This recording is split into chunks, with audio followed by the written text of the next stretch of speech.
Hey Rebel Rouser, I'm Alan Voivod and this is Star Wars 7x7, your daily dose of Star Wars joy. And thank you so much for joining me for it. So we're going to do our 7 takeaway breakdown for Journey to the Dark Head, starting with, as we've been doing with previous episodes, where in time this could possibly take place if you were to try to put this legend on a timeline. One thing that the fine folks who are updating Wikipedia have flagged is that it has to take place prior to the year 1032 BBY, because that is the end of the Jedi-Sith War, and that's something they found in the Star Wars book, that particular reference source. But it actually has to go back even farther than that, because one thing that happened in that year is that the Jedi finally took over the Jedi Temple again. They had not had control of it. It had been occupied by the Sith. So in this episode, we see the Jedi at the Jedi Temple, and so therefore this has to go back even further, but we don't necessarily know in canon storytelling how long the Sith had occupied the Jedi Temple prior to the end of that war. For a second takeaway, this story is told in 3 parts for all intents and purposes, and it is the longest of the 9 Visions episodes in Season 2.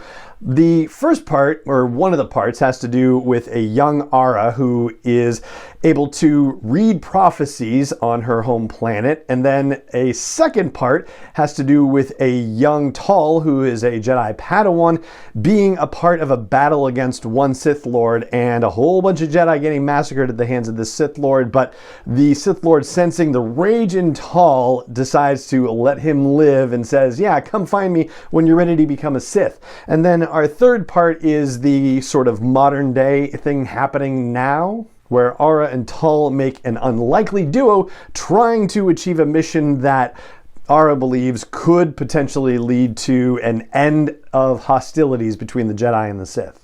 And the idea of that mission is our third takeaway. So there are these giant statues on Ara's home planet where there's a light head and a dark head, and they are connected by this enormous ring. Ara has the idea that if they were to cut the dark head off, that it might lead to the Sith being defeated. And one of the elders on the Jedi Councils thinks that breaking a mirror could possibly lead to seeing something new in it. And that is the rationale for saying, yeah, Ara will help you with this mission and we'll send a Jedi to go with you. For a fourth takeaway, I'll flag the fact that Dol Gulrak has this temple, which apparently is not a Jedi temple, but the place seems to be very strong in the Force to have had these statues constructed, and this ring is filled with various blue and red crystals, which kind of indicate that they might be a collection of kyber crystals in there. And although Ara is not really described as being Force sensitive per se, somehow she and some of her fellow temple initiates that we see in the younger aged version of the story are able to read prophecies in various stones within their temple space that is not a Jedi temple. We are told very explicitly that. For a fifth takeaway, let's talk about the balance of the Force, because that's really what this story is about. The light head and the dark head represent the 2 opposing forces within the Force, as it were, and the battle between Tal and Bishan is the battle between the light side and the dark side, writ small, as it were.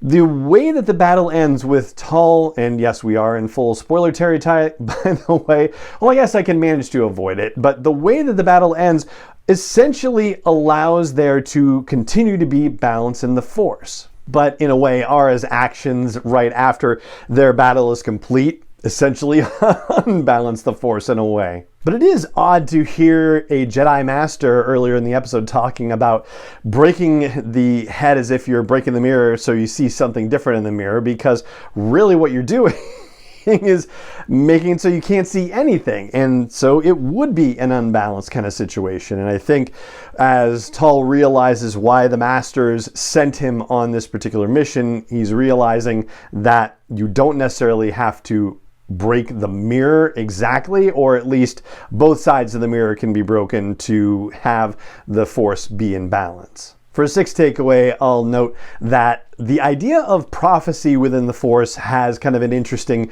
history in canon, and one of the things that various Jedi have talked about, and I think one of the areas this came up is in Dooku Jedi Lost, the audio drama by Kevin Scott, is how, falling too closely with prophecy is a way to kind of drive yourself insane after a fashion if you're a Jedi, basically. And it works out actually in a very good way in this particular instance, because Aura has definitely not been driven by all appearances by her prophecy, which then ultimately comes true within this episode. She recognizes how what she had seen in the stones in the early phase of the storytelling actually comes to pass. But it's not something that she has been ruminating over, as far as we can tell. It's not something that's brought up again until the moment happens that she recognizes that her prophecy has come to pass. And then for a final little fun fact thing, so the chain whip situation that Bishan is wielding, I thought was really interesting, and I slowed down and did little stops and starts and pause to try and get a better look at it.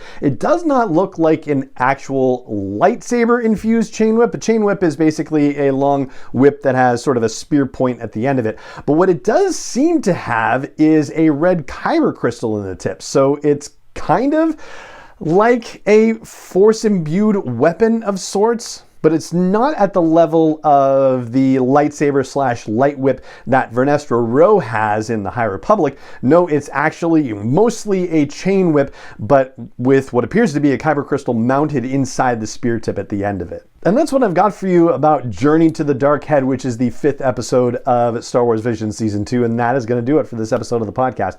It just remains for me to say thank you so much for joining me for it, as always, and may the Force be with you, wherever in the world you may be.